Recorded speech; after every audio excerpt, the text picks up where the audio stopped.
Welcome to Registered, the podcast of the Catholic Register, where we'll be taking a look at the stories that graced all of our platforms over the past week. I'm Mickey Conlon, editor of the Register, alongside reporters Luke Mandato and Quinton Amundson. This week's episode is brought to you by the Daily TV Mass. This November, we remember all those who have gone before us in faith. You're invited to share the names of your dearly departed to be included in the Daily TV Mass Book of Remembrance. A special intention will be offered at every Mass throughout November for all those listed. Visit dailytvmass.com to submit your names today. Well, guys, I don't think we can start this without having a little chat about our beloved Toronto Blue Jays. Some of you that have heard our podcast in the past may remember last week I asked for prayers and some faith in the Blue Jays, and we kind of hoped that by this time we'd be raising the World Series flag here in Toronto. We're not quite there yet, up 3-2, so we'll see what happens Friday evening. What do you think, guys? Have our prayers helped? Well, I think we're doing a lot better than I think we all and a lot of people expected us to do, pushing it to a game 6 at least, right? So it's an exciting time. I was out last night watching the game, and the energy just all throughout the GTA, really anywhere I would imagine. I guess in Canada, maybe Quinton can tell us what it's like out in Calgary, but at least over here, the energy is electric whenever they play, and seems like people who don't even really follow baseball are just as excited watching the game. So it's a good time to be a the energy is really strong out here for sure. And I mean, kind of on a personal, for me, I'm not the biggest baseball fan in the world, but I've had friends from a sports journalism program that I went to in Toronto that are actually covering the series, in Rogers Center, and a couple of people are even traveling to cover the series in Los Angeles as well. So I'm very pleased from that personal relationship standpoint for an amazing opportunity. Not many people get to cover a World Series on their resume, and it's pretty unique. Okay, so, well, maybe our prayers are working. Maybe we'll get a couple rings as well. We can only hope. We can only hope. Hey, the team's been a pleasure to watch, and I've really loved hearing some of the guys. You heard your Savage last night, thanking God. So that's always nice to hear. Well, enough of the Jays though. Until they're crowned champs Friday night. Faith, folks, faith. Couple prayers. What we will do though is go into our past coverage. So, Luke, you've written a story about Out of the Cold, which is launching across Toronto, the area, and beyond, areas beyond, even outside of our province. I'll tell you a little bit about Out of the Cold. It goes back to about 1987. Sister Susan Moran, an Our Lady's missionary nun, she started the program out of St. Mike's College School in Toronto, along with Father John Murphy. It was to help people. They found a homeless person that was a friend of a lot of people at the school. Was found dead one night, and this was their response. We got to do something to help out. They opened up church basements to bring people out of the cold, feed them, and give them some companionship. So, Luke, why don't you tell us about some of the conversations you had with some people doing the Out of the Cold? Yeah, thanks, Mickey. It was an interesting conversation for sure. Just being able to talk with people that do that sort of work. And like you said, this is the time of year that it really ramps up. So it was good to have those conversations. The biggest thing that I took away from them was the fact that they are feeling this rise and this need for both housing, emergency seasonal housing, and even food insecurity they touched on a little bit through some of their other programs. The first sort of organization I talked with is called Mosaic Interfaith Out of the Cold. They're based up in York region, and they deal with this sort of thing, emergency seasonal housing and that sort. They've amalgamated with Blue Door, which used to be a former shelter up in the area as well. So They said that they've been seeing a serious increase both in the number of people taking advantage of this offer from them, as well as the different changing demographics of the people they've been seeing. Here's a word from Karen Al-Massad, who I spoke with for an interview. She's the Director of Programs and Affordable Transitional Housing for Blue Door. Here's what she had to say on the change in demographics that they've been seeing.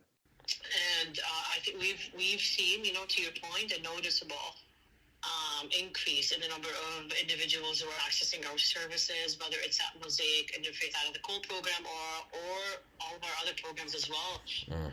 This increase has primarily also been very much with the younger individuals, more families, and more seniors as well. Right. So our message, in all of this is to be able to focus on that immediate need right now, so how do we provide a safe space for individuals to be able to feel safe every night, especially as the winter weathers are approaching.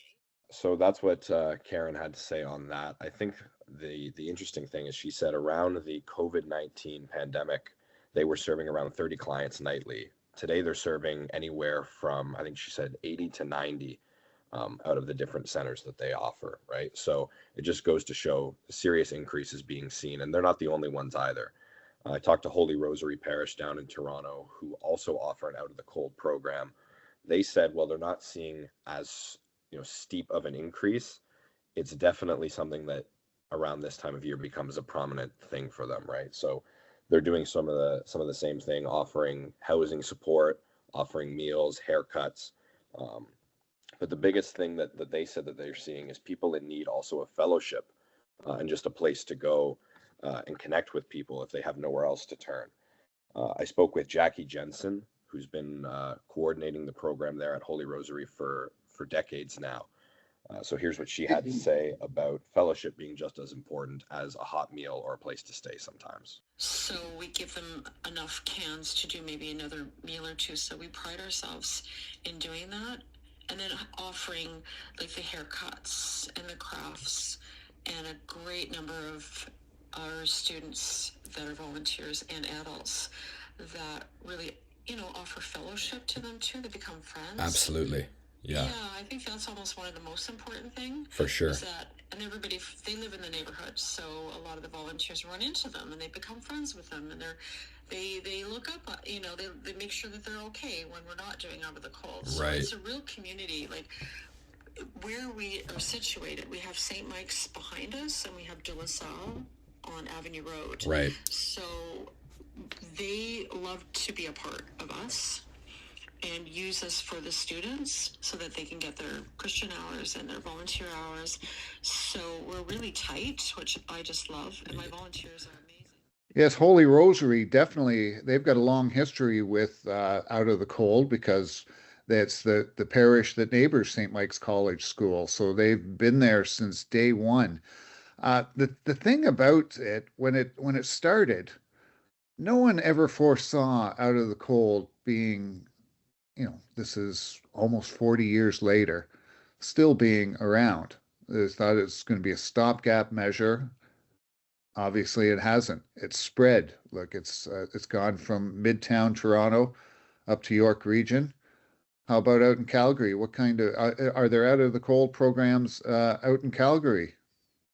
More of the prominent presence in Western Canada, guys, is the Mustard Seed. And I mean, that is an organization that the Register has done coverage before, very similar servicing in terms of housing for people that have been displaced from their property. They deliver hot meals, employment supports, and other services for people that are maybe suffering from mental health problems. A lot of people that have experienced domestic abuse have gone to Mustard Seed for shelter.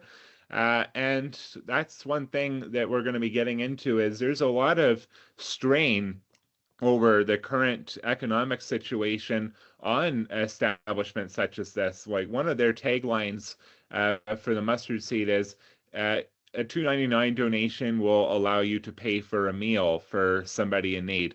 Now it costs $5.38 to pay for somebody in need. So a lot of these wonderful establishments out of the cold, the mustard seeds, so many more, it's getting harder and harder for them to do the work that they need to be done without having this financial pressure on them, for sure. Well, it's harder and harder. The costs are rising, but the numbers are like I know it sounded, Luke, you mentioned they went from 30 families in York Region to up to about 90.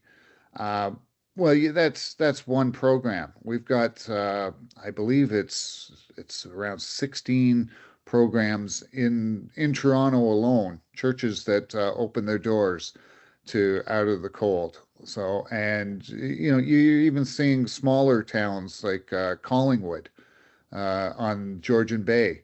They've got an Out of the Cold program, and it's just homelessness. And we've talked about this in past podcasts that homelessness just keeps growing, and we're not seeing an end to it.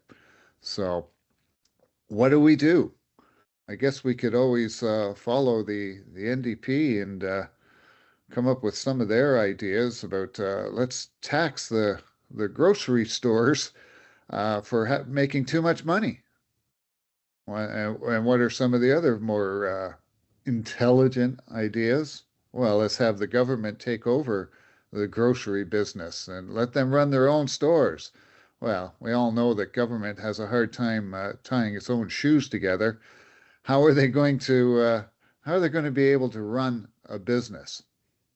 I don't really recommend that course of action from them. I mean, we know that there are very specific supports that these agencies are looking for governments to do in terms of reforming maybe the disability benefits to make it more possible for people to afford food. They want to see renter supports in certain communities to make sure that the onus, just the pressure on the rent payment doesn't, prevent them from getting food, because you do hear that a lot of people almost spend their whole paycheck every couple of weeks on, rent, and really have barely left over for food. So I'm sure they're looking for credits. And we know that some of the major organizations like Food Banks Canada and Daily Bread Food Bank, when they release these snapshot reports about homelessness in Canada, they do take the next step and give policy alternatives as well, which is an important thing to do with a budget coming up. Well, the budget, it's exactly what we wanted to get into because Quinton, of course, you did the preview story on the budget, which will be delivered on November 4th. And as you mentioned there, the food banks, they have some thoughts on what should be in the budget. So how about you let us know what you found out? Well, I did mention, a few of the initiatives that they definitely want to do, and the reason that they want to have, credits and an expanded access to the disability benefit and obviously way more affordable housing, is because they released a snapshot that showed that over 4.2 million people alone in the Toronto area have used food bank services. And you look at a cross-country snapshot from Food Banks Canada, every March they do a little bit of a look at how food bank usage and visiting is up from the March before. There was a 5% increase. There was over 2.5 million people using the food bank in March 2025 alone, and 1 out of 5 of those people are employed. It's no longer people that have no jobs or have to solely rely on, disability benefits. It's people that are working, sometimes full-time hours that still can't get enough to properly feed themselves and their families because, of course, they have to pay rent. They have to pay a host of other expenses at the pump, rather. So I mean, it's a really big strain, and the changing demographics of who's lining up at the food banks is staggering. When you consider it took Daily Bread Food Bank, it took them 38 years to get to 1 million visits, and now in 5 years, there's an additional 3.1 million visitors. That is horrifying and staggering to believe. Well, we can look at it from our own perspective, and this is very much as we said when Luke, you had done a story about up in Barrie and the response to the homeless encampments, and in that case, we were talking about high rents and how unaffordable that would be to us, guys like us who are fully employed, bringing in a wage. Well, look what it's like when you go to the grocery store right now. I've always shopped around and, looked for bargains. I'm at the point now where I'm picking something up and I say, I will not pay that price for that product. And I'm sure you guys are seeing the same thing.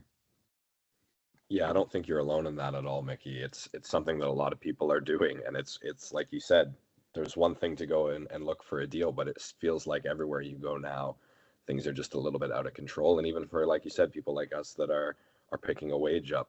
I'm lucky and thankful enough to be living back home with my family. But I can tell you when I was moved out on my own and paying rent myself, uh, you know, you're looking for the craft dinner on the shelves. You're looking for things that can get you a quick meal or two and isn't going to break the bank. Forget, produce and meat and things like that are staples that people should really be looking to have every day. It's just not sustainable. And now even that I'm back at home and when I'm shopping here, we're bringing in meals for multiple people. The bills are just kind of all over the place and they're really getting out of hand. Well, you just noticed that what would constitute, 2 bags worth of groceries, two bags may be 125, $150 worth of groceries, and now it's barely 100. So, I mean, just the purchasing power has been diminished, and I know that the food banks across the country want to see some sort of restoration. I mean, it's going to be interesting to see what reforms come out on November 4th. I know that there are going to be some reforms to the EI program announced in the press release from the government. They're really saying that this will be helping amidst the tariff uncertainty. But we'll have to see if they're able to kind of go a little bit further and give all these food banks kind of their wish list. They shared their wish list with me in the story. Not everybody gets what they want, but hopefully they get what they need on November 4th. This draws us back to a story we covered last week, and of course, this Quinton, you broke it that the Liberals were looking to remove the charitable status of faith-based organizations, which we've got word that that's not going to happen. But this just shows what faith-based organizations do and how much help they are to the world around them, which would have been totally decimated had their charitable status been removed. Well, beyond food insecurity, we are looking at other issues that are happening around Canada and the world, and which brings us to an interesting story about a fellow named Roger Foley. Maybe Quinton, you can tell us his story. Thank you, Mickey. Yeah, Roger Foley is a 50-year-old man who has been inside of the London hospital since February 5th, 2016. So we're almost closing in on 10 years. Wow. And he has a degenerative neurological condition called cerebellar ataxia. So he has severe photosensitivity. His spine has greatly deteriorated. The mobility of his arms and legs is really not there. And it's hard for him to really get the food and the drinking that he needs. Like the conditions have been quite severe for him. And like I said, almost 10 years in the hospital, and increasingly there does seem to be a pressure campaign to get him to consider medical assistance in dying, euthanasia. And he is very determined to fight for his right to life. And he also wants to have the ability for self-directed home care, but public health authorities are getting in the way. But now that he's been there for over 9 years, the hospital appears to be becoming pretty inhospitable. He is being now denied the specialized lighting that he needs that helps him to get down food and the oral medication that he needs. He is also been denied, the food and drink that he needs for a long time. And fortunately, the Life Care Network, a wonderful Catholic organization we've profiled before that tries to help individuals like Roger get in contact with personal support workers.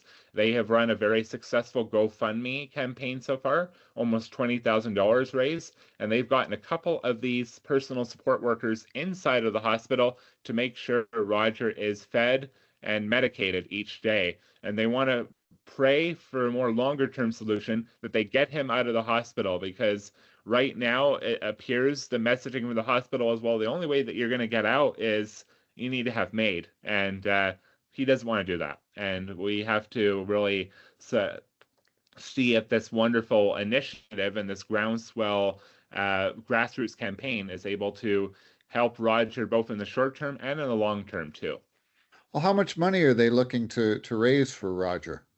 They have a goal of trying to raise about $40,000 before the end of 2025. So they started this campaign on September 30th, and we're on October 30th right now. So in the span of a month, they have raised over $19,000. So they are off to a very good start with that endeavor.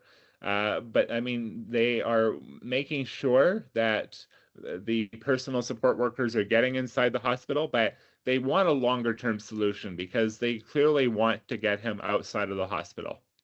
Yeah. And if you see the picture that you got from Lino de Faciendas, I hope I did not butcher his name, and you see pictures of Roger, and you expect almost, when you hear his story, you expect to see some decrepit old man, and he's anything but.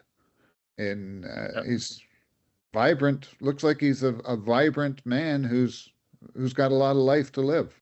And one thing, Mickey, I think is that spirit of gratitude is helping him. He was just so very thankful, and having well over 200 donors, probably 190 or so that he's never going to meet in his life, that have been moved by his story. I mean, like, he wrote the write-up on the GoFundMe campaign, and he writes very compellingly about his plight, and people are moved by it, and they want to help him. And I think that gratitude is giving him a needed lift. And I think a guy like Lino and some people from like Compassionate Community Care, like Kathy Matustiak Costa, who they're very much connected to the Life Care Network and Compassionate Community Care, they are rallying behind him. And I think he feels that uplifting weight helping him at this moment. Yeah, it's a great story, Quinton, I think. But what a shame, to hear that coming out of the hospital, right? Like, what happened to do no harm, right? I think the line you said is, the only way that they're kind of saying he's going to get out of there is through a way that's not going to be beneficial to anyone, and definitely not to him. So it's a shame to hear, but I think the fact that there is a bright spot coming out of this story is great. Yeah. And I think one thing, Luke, like you said, is perhaps that bright spot. And if this story is ultimately successful and Roger is able to get all the care that he needs, this is a formula that could possibly be replicated with other individuals. I think that Lino de Faciendas and the entire Life Care Network, they want to show a very compelling pathway that euthanasia is not the only option. It appears to be the increasingly popular option for many in our Canadian landscape, but it's not the only pathway. Yes. Well, which brings us in a kind of a haphazard way to one of our special features that we did this week. And it's an annual one, and I'm just going to wrap up with this. We do our annual estate planning section, which helps give ideas of how you can help your church when you're planning what to do with your estate when, unfortunately, your time on this earth comes to an end. So you can take a look at there's so many stories. I can't even go through it and tell you how much wonderful information there is that can help you, help yourself, help your church, help your loved ones once you pass. But these are all stories that you'll be able to find on CatholicRegister.org in the next few days. So please take a look and look back. We've been doing this special feature for, got to be 15 years now. So there, you go back and look at some of the stuff that we've written about, and it hopefully will help you make some the correct decisions. So I think that's going to bring this episode to an end. Well, I'd like to thank you guys for joining me as usual. So we'd like to thank our audience for joining us. And we hope you can join us next time for Registered. Meanwhile, for all your Catholic news, be sure to stay informed by looking us up at CatholicRegister.org. And remember, this episode was brought to you by the Daily TV Mass, one of our favorite sponsors. We've had a great relationship with them over the years. So this November, the Daily TV Mass remembers all those who have gone before us in faith. You're invited to share the names of your dearly departed to be included in the Daily TV Mass Book of Remembrance. A special intention will be offered at every Mass throughout November for all those listed. Visit dailytvmass.com to submit your names today. Again, thanks very much for tuning in.